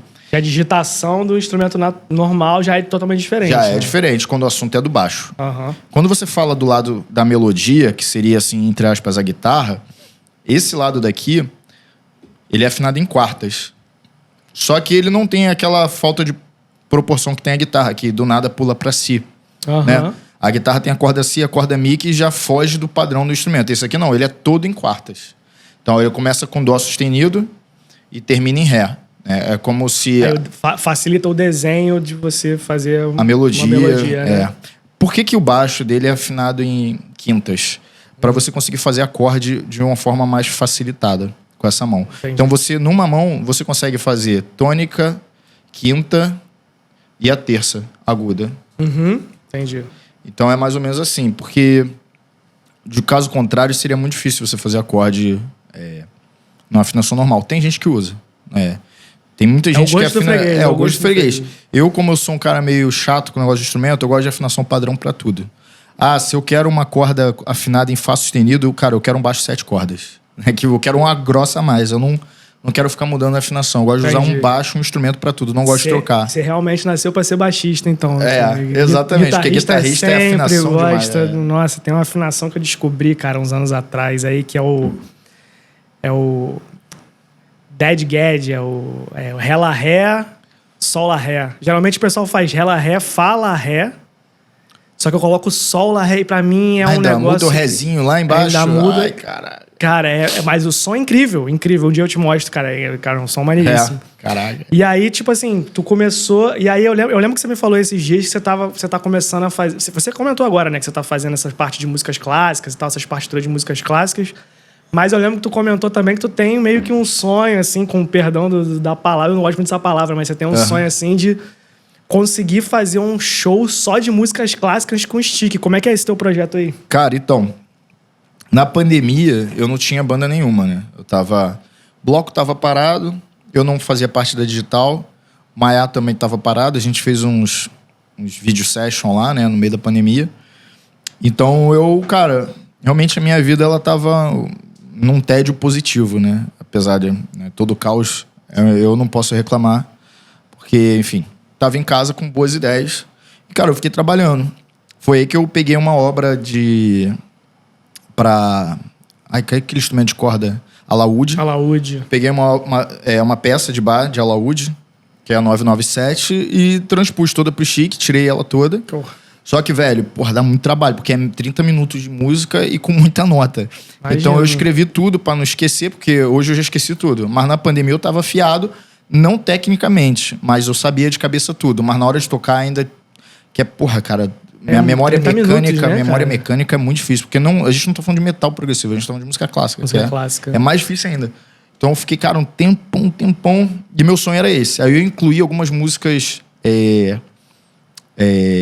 espanholas também, né? Umas coisas mais... Legal, um flamenco, uma parada mais... Né? Até com influência daquela Ana Vidovic, que é uma violonista russa. Cara, a mulher é maravilhosa. A mulher toca muito. E eu ficava vendo os vídeos dela direto. Apresentação clássica, que ela toca música clássica, ela toca música É tipo tango, né? Coisas assim, né? Só que só no violão. E aí eu falei, cara, isso aqui deve ficar ótimo no Chique. E aí eu peguei várias músicas dela também, transpus. Só que, cara, pra tocar perfeito é muito difícil, né? Imagina. Então, e até uma coisa que eu tava conversando até com o Gucci, né? Que é um parceiro nosso. Falando, pô, cara, a cabeça não sabe o que vai ser. E às vezes eu começo a transcrever, eu falo, pô, será que eu vou conseguir tocar isso um dia? Talvez eu nem consiga, porque realmente toma muito tempo. E, pô, tu tem que estar decidido. Mas, cara, eu vou continuar treinando, você vai sair. Então, mas agora eu tô me vendo um pouco mais apto a isso, né? Pela primeira vez eu tô me vendo mais perto de conseguir pôr esse projeto, né, na pista. Se eu vou conseguir, são outros 500, porque eu tô com vários trabalhos acontecendo. Então, Entendi. tempo é uma coisa muito... Então, nesse momento que você tá com 3 bandas, assim, por exemplo, você não tá pregando, tipo... Que eu lembro que você já trabalhou fazendo gravação no Fiverr, né? De ainda baixo. faço, eu só subi o preço, mas aí a galera pede menos agora. Pede menos, né? Porque a galera tá procurando coisa barata lá. Mas você tá compensando, né? Tá compensando porque a pessoa já viu a qualidade do trabalho e tal. E aí você seleciona mais os trabalhos. Então acho que é o processo natural de qualquer pessoa, né, cara? Pô, se eu te contar, é importante isso. Principalmente lá, porque o que aparece de gente que não sabe o valor do trabalho lá é grande. Ah, imagino. E tem trabalho que toma muito tempo, né? Aí tu vai pedir pouco por um trabalho que você investe muito tempo, não vale a pena. Eu prefiro não fazer, né? Lá realmente eu fiz muito na pandemia no sentido de expandir. Consegui fiz umas 100 gravações lá. Uhum. Gravei 2, 3 CDs. Então, mas... tá vendo? Se vocês são pessoas que, cara, gostam de música de qualidade, entendem aqui o que tá acontecendo. Se não entende também, só segue o cara, porque o cara é maneiro, né? Mas assim, se vocês estão afim, pô, de fazer uma gravação, cara, ter ali, ó, um samplezinho de um instrumento diferente aí, vocês são músicos, gostam, então só gosta de apreciar, segue aí, Renan Wagnater, nas redes sociais, vou botar aí depois, ele falou. E se quiser gravar uma música com ele, se souber dar o valor, o cara tá aí. Se souber dar o valor, tem que só saber mandar dar o valor. Só mandar um inbox aí. Manda um inbox, combina o valor. Mas é valor inbox não tá explícito. Não. É valor WhatsApp. Valor WhatsApp. Cara, e aí, me fala o que tu considera hoje, por exemplo, tu tem a tua música e tua espiritualidade. O que tu faz de paralelo entre uma e outra? Assim, que uma te ajuda na outra nesse sentido? Tu tem essa brisa, assim, de ter, tipo, a música te traz algum estado, tipo, elevado de espiritualidade na tua vida? Te traz Rapaz, eu vou te falar. Uma conexão, alguma coisa assim? Ó, a música que é trabalho, não. Né? Não, né? A música que é pra trabalho, ela traz a realização do trabalho. Né? O trabalho tá pronto. Que é outro tipo de prazer. Sim, que você pode ter, cara, a digital tipo tem um casamento pra entregar, a gente tem que fazer um show. Então, beleza, vamos lá, vamos tirar as músicas, o repertório é esse, ali pra mim é trabalho. Então, ali eu tô com uma atenção meio de trabalho. Eu não consigo ter uma atenção, nesse caso, é separado. Mas, ao mesmo tempo, tem uma preocupação por trás, né? Não vou dizer que tá desligado de espiritualidade, porque a espiritualidade é a vida de uma forma geral. Né? É tudo, mas quando eu faço alguns tipos de música, quando eu toco só com o instrumento, pra mim, esse é pessoal demais, tá? Não tô dizendo que as pessoas vão fazer, vão ter isso, mas é pra mim. Esse é o tipo de trabalho que eu desligo de tudo. Eu entro no que a galera chama de estado de flow, né? Então, parece que a cabeça embarca ali e ela vai pra uma dimensão diferente. Eu fico só naquilo ali focado, até porque demanda tempo e atenção. E quando você tá muito concentrado, vira tipo uma meditação, porque você tá centrado naquilo, né? Então, tua cabeça ela não tá igual o bonecão do posto. Indo e... pra lá e pra cá, porque a cabeça fica jogando, né, contigo. Fulano falou isso. Aí tu se irrita no pensamento. Aí fulano, deixou um chocolatinho pra tu ali na geladeira. Aí tu, já dá um sorriso. Sabe qual é? Você não fica nessa, você fica silêncio porque você tá trabalho, né? Você tá trabalhando no teu projeto lá, tá fazendo o código, né? Tá desenvolvendo lá a API. Cara, tu tá focado ali, cara. Tu tá descrevendo aquela linha, onde tu vai. Tu tá no flow, né? Eu sinto isso trabalhando com alguns projetos e trabalhando nas minhas paradas. Agora, muitas coisas de música que é trabalho, jamais não é uma reclamação. Eu adoro também. Mas tu não encontra aquele momento, assim, por exemplo, você tem uma parte que... Tudo bem, tirar as músicas ali faz parte do trabalho, chegar lá e, tipo assim, sabe, que eu também já vivia um pouco essa rotina, então assim, cara, ter que se transportar até o lugar, ter que passar o som, ter que fazer não sei o que lá, tudo isso é trabalho. Mas naquele momento que tu tá no palco ali, mesmo que seja só um pouquinho de trabalho, tu ainda consegue encontrar aquele momento de prazerzão, assim, de estar tocando, estar no palco. Sim, e tal. Claro. Isso eu sinto. Mas são coisas distintas. Porque quando eu toco, por exemplo, tiro alguma música de bar em casa, sozinho, eu sinto uma coisa elevada. É diferente. Entendi. Eu sinto uma parada que é meio transcendental. Não vou ficar mistificando não, porque eu não gosto de ficar mistificando as coisas. Mas eu sinto uma coisa que me deixa energizado. Sim. No palco eu sinto um prazerzaço. Mas também mas é uma outra parada. Mas também é bom. É como se estivesse falando assim, no palco tu sente mais uma adrenalina. E em casa tu sente mais uma endorfina, né? Tipo, tu sente mais aquela vontade, né? Que a endorfina é o neurotransmissor da vontade, né? E a adrenalina é mais a agitação, né? Tipo, tem um prazer de agitação ali, de te dar um certo... cara, eu não sei dizer, mas eu sinto... É porque... pode ser isso, talvez seja. Eu não sei dizer. Mas é bom também, tudo muito bom. Na verdade, tem um outro neurotransmissor, né? Que é a adrenalina, tem a serotonina, né? Serotonina, que eu falei errado. A serotonina que é mais o prazer, assim, né? A adrenalina é só a agitação, a serotonina é mais o prazer. Tudo. E a... Acabei de esquecer a outra, eu falei... enfim. A serotonina pode ser, que é o prazer, mas isso eu sinto no palco. Porque, pô, cara, tem show que, mano, tu chega, tu olha aquela parede sonora atrás de tu.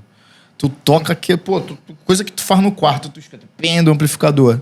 Porra, quando tu tá no palco, tu faz um negocinho, tu acha maneiro, né? Dá uma sensação de tipo, caraca, sabe?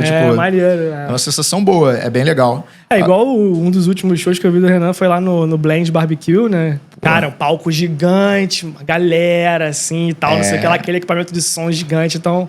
Pô, ainda mais o som daquela galera ali. O som daquela galera é profissa demais. Tem muito músico que é viciado nisso, assim. Tipo, o cara, se não tiver aquilo, o cara fica meio doido, assim, né, fica cara? bolado. Ele entra num negócio de que ninguém me ama, e não sei o que, isso dá uma viciada também, o pessoal fala. Mas pra viver a realidade do Rio, um músico de classe média como eu, acho que tem que aguentar a pressão. Porque tem muito buraco aí, mano. Tem muito, né? Cara, maneiro. E, cara, a última coisa que eu queria falar aqui também é sobre, tipo, todos esses assuntos, assim, que eu tinha a ideia de conversar isso contigo, assim, no começo, acabou que não surgiu muita oportunidade, a gente pode só passar brevemente. Claro.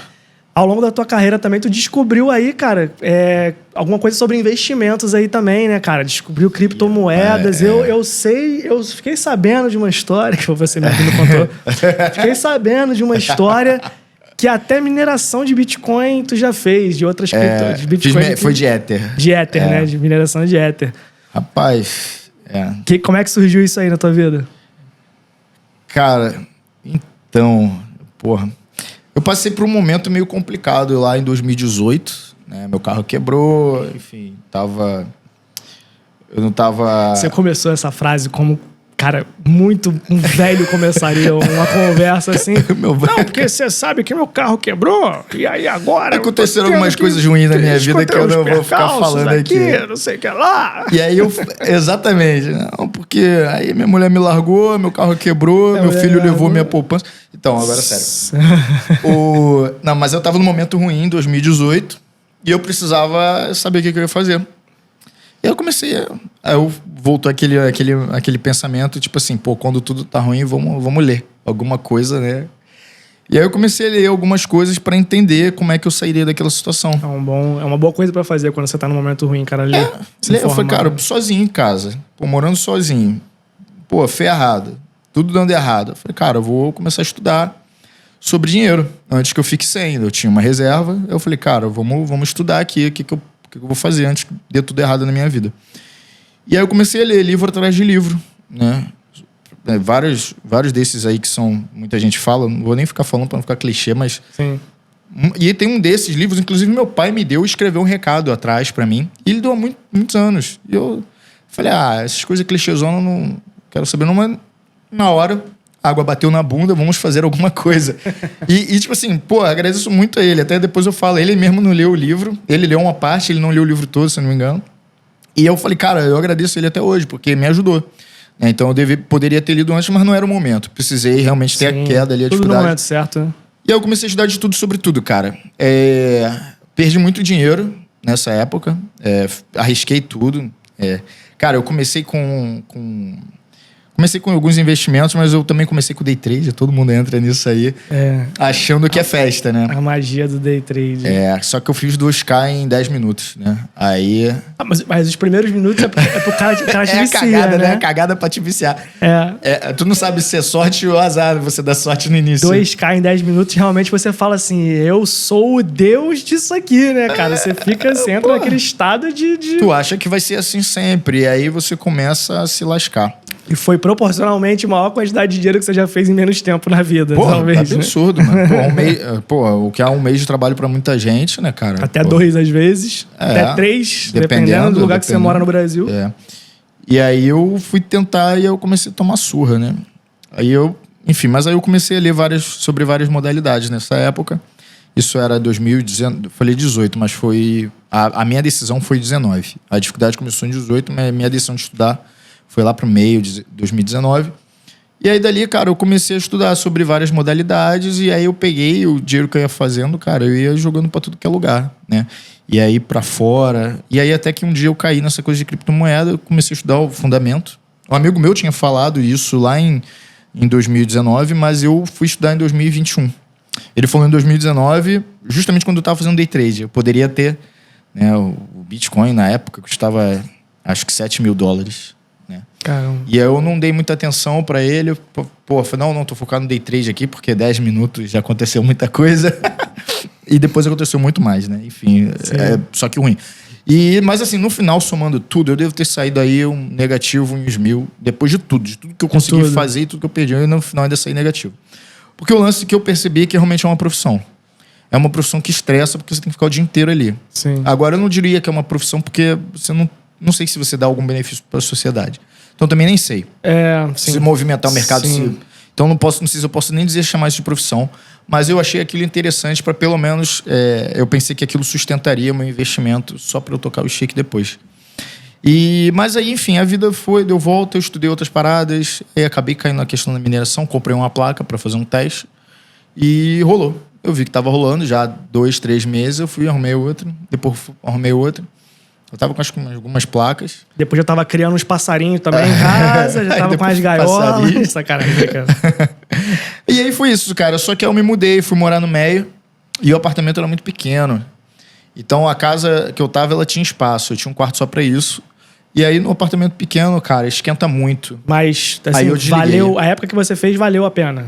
Valeu. O que eu minerei tá guardado, né? Tá guardado, tá investido, tá rendendo lá. Tá. É isso. Então...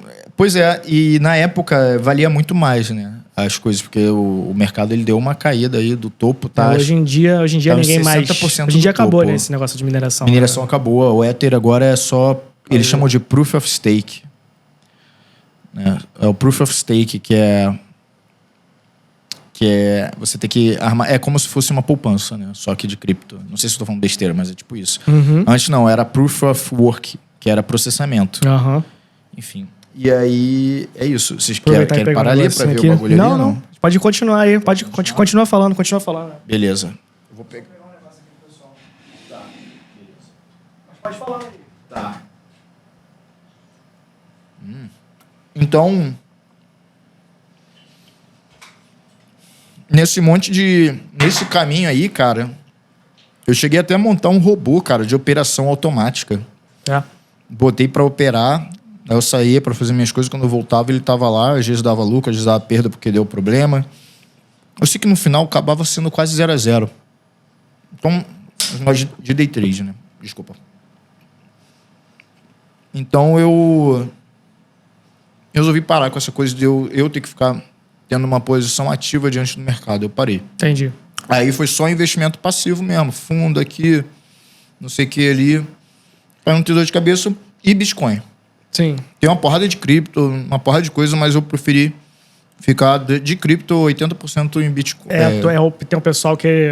Tem um termo pra isso, né? Que é o pessoal que é mais extremista, só pra Bitcoin, assim, que acredita só no Bitcoin. Tem outros que vão um pouco para as outras moedas e tal.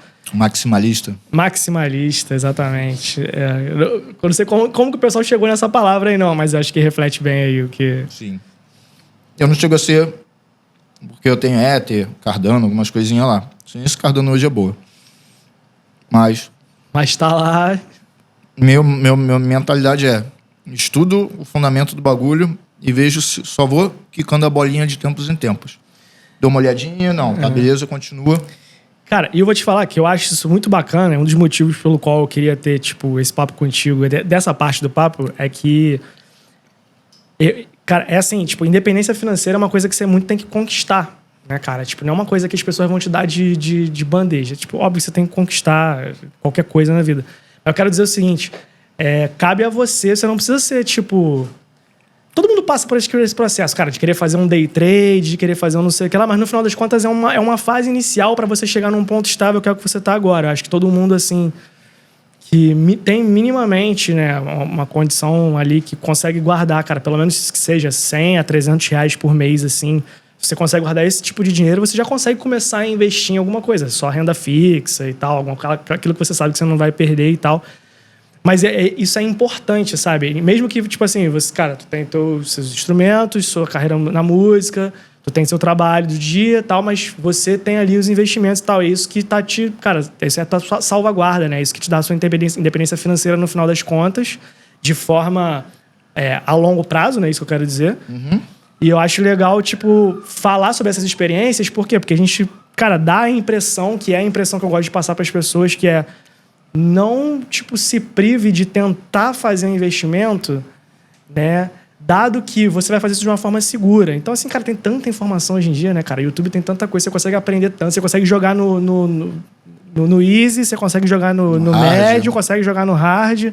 Você consegue jogar, cara, você consegue começar com qualquer coisa. Só que se você não começar e pegar aquele dinheiro e você falar assim, cara, eu investi 100 reais aqui esse mês. Não foi um bom investimento porque tá rendendo muito menos do que tá rendendo um negócio que eu descobri mês seguinte. Mas se você não começar e botar aquele 100, você não vai chegar no mês seguinte, né? Chega em lugar nenhum. Você esperar ser perfeito, você tem que ir, cara. Então, assim, a gente...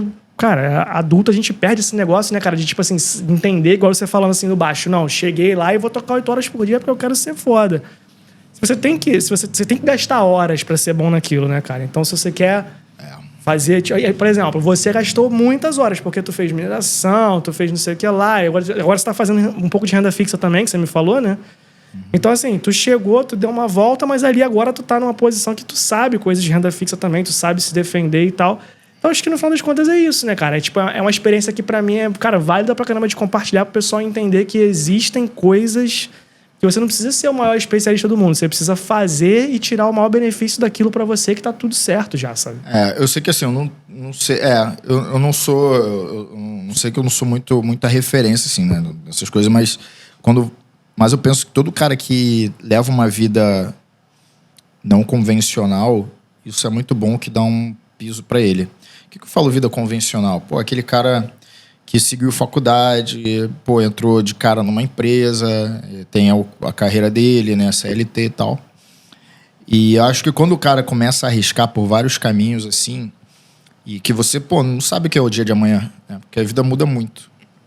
Isso ajuda você a ter um piso, né, uma coisa para... Só que você tem que se organizar para isso, porque a vida tem muitos imprevistos e não é fácil, né, e a gente está vivendo um momento que as coisas não são baratas. Mas eu penso que é muito bom você ter realmente um hábito nesse sentido, realmente para você poder começar a trabalhar melhor naquilo que é para você. Porque senão você está muito fragilizado para as circunstâncias da vida, né, cara? Então, o que seria um horário de trabalho normal, às vezes você está se dedicando a um projeto seu, você às vezes está... apagando incêndio ou correndo atrás porque você não se protegeu, né? Isso é uma forma de se proteger. E o brasileiro não tem essa mania, não. O brasileiro, ele vive com o salário que ele tem ali e acabou. Eu tenho uns amigos meus, assim, até alguns amigos próximos que eu fico... Cara, eu diariamente... Eu não deveria me preocupar com isso porque é a vida da pessoa. Mas como a pessoa é meu amigo, eu me preocupo, sabe? Tipo, você vê que a pessoa vive com aquilo, aí, tipo, o salário da pessoa aumenta, ela aumenta os gastos dela e ela não guarda dinheiro nenhum. E, tipo assim, cara, no dia que aquela pessoa ficar sem emprego, eu tenho certeza de que ela vai ficar numa bad muito sinistra. Cara... E eu tenho medo por causa disso, porque a pessoa é meu amigo, sabe? Tipo, eu fico imaginando no dia que a pessoa perdeu o emprego, cara, como é que a pessoa vai ficar? Sempre tem que juntar uma grana, né, cara? Tipo, cara, tem tanto também material de educação financeira, né, cara? Tipo assim, de quanto você deve gastar e... Dependendo do seu salário, quanto você deve gastar. É assim, uma conta básica. Você tem uma calculadora, você bota o quanto você ganha e o cara fala, por mês você pode gastar tanto. Assim, óbvio, gente, a gente tá falando uma coisa assim, a gente sabe que tem pessoas que ganham, cara, um salário mínimo e meio, tem que cuidar de 4 filhos. A gente não tá falando isso para quem tá numa situação dessa, né? E que, inclusive, uma pessoa não deveria estar numa situação dessa, mas você sabe como o nosso país funciona. Mas, assim, se você ganha um seu salário normal e você tem uma vida na qual você não tem, tipo, uma pessoa doente na família, que infelizmente acontece, você não tem uma situação agravante dessa, como você ter 4 filhos, que acontece.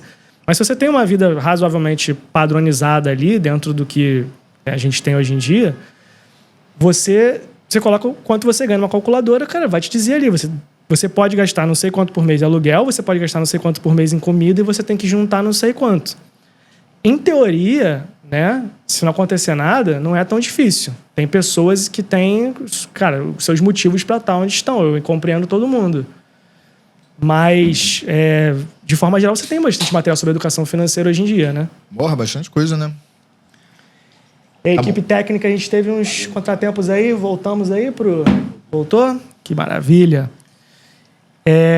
Cara, então, assim, eu acho bacana que cara, tu se considera, então, que tá num momento, tipo, cara, extremamente estável e prazeroso da tua vida. Não sei se você conseguiria dizer isso agora. Não, extremamente é muito extremo. Eu acho que eu não acredito muito em estabilidade na vida, não, porque tem muitas coisas, né? De forma geral, mas assim, eu acredito que sim, que eu tô numa vida num momento legal.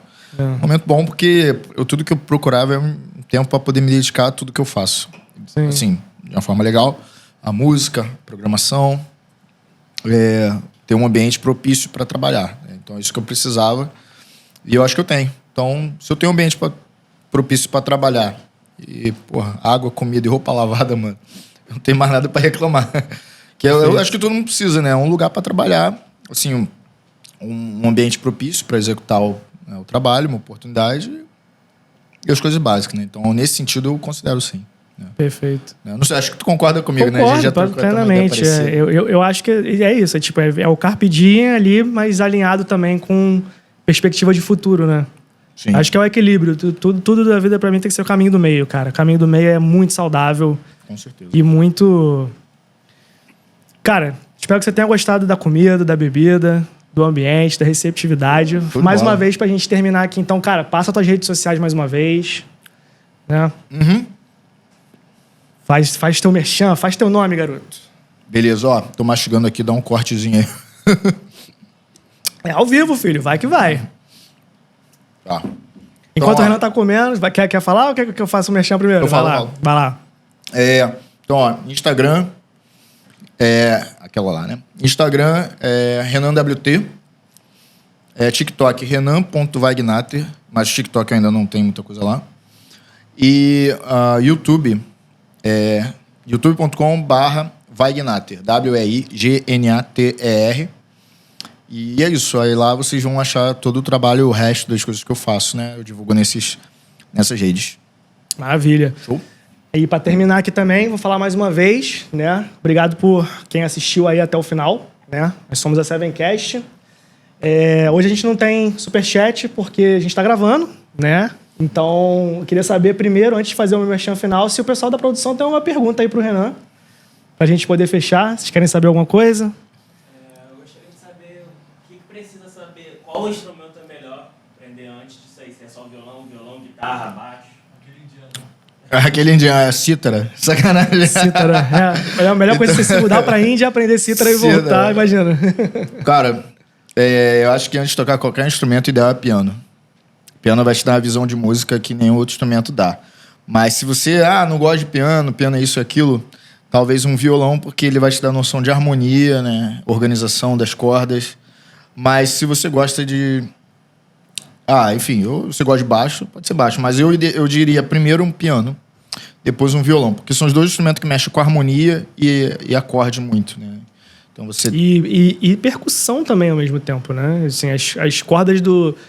porque o piano mais tem uma corda percutida ali, né? Tem uma percussão mais do fato das cordas estarem sendo batidas por dentro. Mas o violão, hoje em dia, o pessoal faz percussão no violão, né? Você consegue fazer muita coisa. Mas a percussão, ela desenvolve. Você desenvolve. Mas agora um conhecimento de campo harmônico já é mais complexo. Acho que... o bom do violão é que ele mescla isso, né? percussão. O baixo também tem um pouquinho de percussão. Tem A galera bastante faz slapzinho e tal. Tem muita coisa, Mas é isso. Pô, brigadão, cara. Valeu Cara, mesmo aí. nada, que é isso. Então, nosso merchan final aqui, mais uma vez, galera da Primora, seguros de saúde. Se vocês estão procurando seguro de saúde aí, principalmente na região do Rio de Janeiro, qualquer grande capital, enfim, cidades próximas ao Rio de Janeiro, você consegue. E nós somos aqui da Sevencast e se você está procurando soluções de tecnologia também, entra lá no nosso site seventechnologies.cloud, o link vai estar na descrição do vídeo aí, tá? Então a gente está construindo um hub de soluções de tecnologia lá. Nosso primeiro produto ele está no ar, está lá dentro do site do Seven Technologies. Vocês vão ver lá um Python REST, que é um gerador, né, de novos negócios, vamos dizer assim. Então a gente tem lá uma solução de tecnologia que para todos aqueles que estão procurando soluções de criar produtos baseados em tecnologia, podem utilizar isso. Tem uma parte grátis, é uma solução que a gente chama de freemium, então tem uma parte que é grátis, você pode usar para gerar suas soluções. E se você quiser desenvolver esses produtos de tecnologia, vocês podem conversar com a gente, né? Podem fazer uma consultoria com a gente, que a gente vai ter o maior prazer de ajudar vocês. Renan, meu velho, muito obrigado. Valeu, Cristian. Cara, tamo junto. Galera, aquele abraço. Valeu, até a próxima.